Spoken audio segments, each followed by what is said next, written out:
Hey everyone, welcome back. Hope you're having a fantastic day so far. So, in just 2 days, on January 20th, Donald Trump is going to officially become inaugurated into office as the next president of the United States for the next 4 years. In today's video, we're going to be covering 10 things that you need to know about the next 4 years of Donald Trump's presidency in relation to Social Security and the future of your Social Security benefits. But before we go ahead and dive into it for today, if you would like to receive up to $200 in free stock or $200 in free cash, in a pinned comment below, I will be leaving a link to Robinhood. All you have to do is once you click on that link is just sign up for a free account and then simply link your bank account. You do not even have to make an opening deposit. At that point in time, Robinhood will be sending you a one free stock worth all the way up to $200. And if you'd rather just have the cash, all you have to do is once you receive the free stock is just sell it for what it's worth and then transfer the cash value right back to your bank account. Okay, so diving right into for today, once again, Donald Trump is going to be inaugurated in just 2 days on January 20th. So that's coming up very, very soon, obviously. And over the next 4 years, Social Security is going to be very closely looked at. We have some people saying that Trump is going to push to cut Social Security benefits, whereas we have other people and Trump himself saying that he's going to have a hands-off approach. He's not going to touch Social Security benefits, and in fact, he actually wants to improve it. So in today's video, we're going to be diving into 10 things that you need to know according to the Motley Fool. So the first thing is that Social Security is not going bankrupt, but it is in trouble. So to begin with, Social Security is in financial trouble, but it's not going bankrupt and has no chance of insolvency. So basically, Social Security generates income in three ways. First off, the 12.4% payroll tax on earned income. Secondly, the interest income earned on its asset reserves. And then thirdly, the taxation of Social Security benefits. So as long as workers continue to pay their taxes, we're going to have more money flowing into the trust fund, and therefore the trust fund is never going to go bankrupt.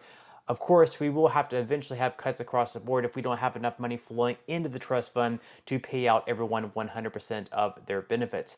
Now, the second thing that you need to know is that there is a $23.2 trillion and growing long-term funding shortfall.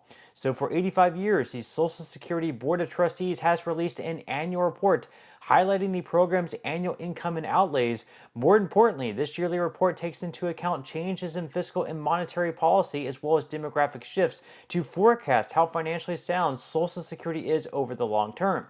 Since 1985, every trustee's report has warned of a long-term funding obligation shortfall, and in the 2024 report, the trustees estimate a $23.2 trillion cash shortfall through 2098, which is $800 billion more than the estimated deficit in the 2023 trustees report. Now, the third thing you need to know is that there's going to be sweeping benefit cuts of up to 21%. That is an estimate that is just 8 years away. So though Social Security's long-term funding shortfall is an eye-opening number, the more immediate concern is the expected depletion of the old age and survivors insurance trust funds asset reserves by 2033. That is because there's not going to be enough money flowing into the trust fund along with money that's already there to be able to pay out everyone 100% of the benefits. So what they're going to have to do is they're going to have to cut everyone's benefits across the board by a certain amount, anywhere between 19 to 26%, to continue paying out something, which of course is better than nothing at all. Now, the fourth thing you need to know is that there is an ongoing demographic shifts are primarily to blame for Social Security's financial woes. So basically what's happening over the past several years is we've had a 58% decline in legal migration into the U.S. over a quarter of a century. We also have rising income inequality, and we also have a historically low U.S. birth rate. So before we would have more workers paying into the trust fund and less people actually receiving benefits. Now we have more people receiving benefits and less younger people working, paying into the system. So we have kind of a ratio that's off now. We have less money moving in, we have less people moving into the country, and we have less people having kids, fewer people having kids. So we have less workers, but more people receiving benefits. The ratio is entirely off. Now, the fifth thing you need to know is that Trump understands the ramifications of changing Social Security. So he said a while ago, back in March of 2013, that as Republicans, if you think you are going to change very substantially for the worst Medicare, Medicaid, and Social Security in any substantial way, and at the same time think you are going to win elections, it just really is not going to happen. So in other words, reforming Social Security is going to make some groups of people worse off than they were before. He pretty much knows what's going on there. He does not want to do something that Americans are against. The sixth thing you need to know is that the president-elect's views on Social Security have changed in a big way.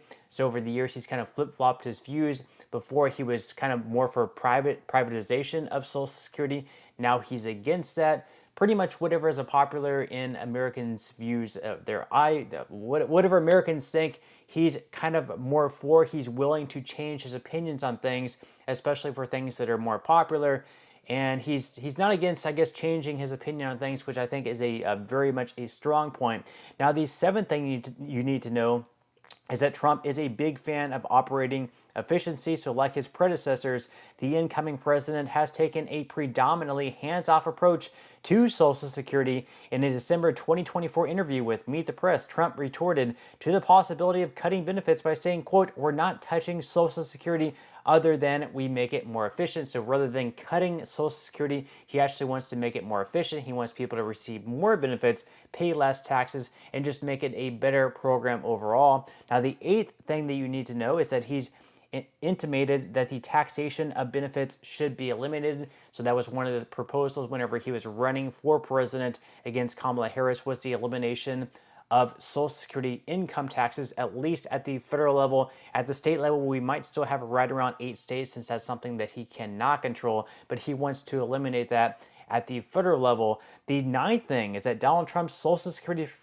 Security proposals come with unintended consequences. So they say that while incoming President Donald Trump's proposals are well-intentioned, they would also come with unintended consequences.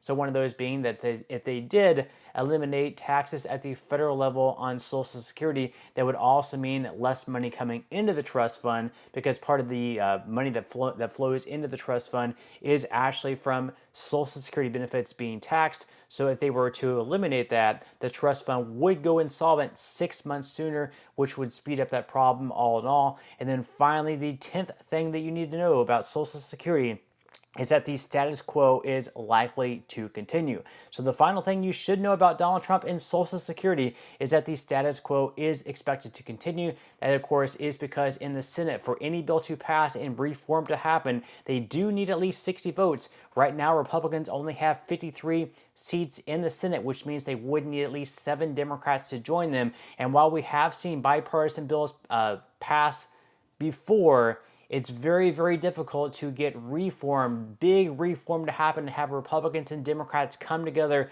on these big ideas. It's very hard to get those 60 votes. So whether or not they can actually have a big piece of Social Security reform pass through both the House and the Senate, and for Trump to sign into law, will be very, very difficult to do. But with that said, leave your thoughts and comments below. What would you like to see happen over the next 4 years in regards to Social Security?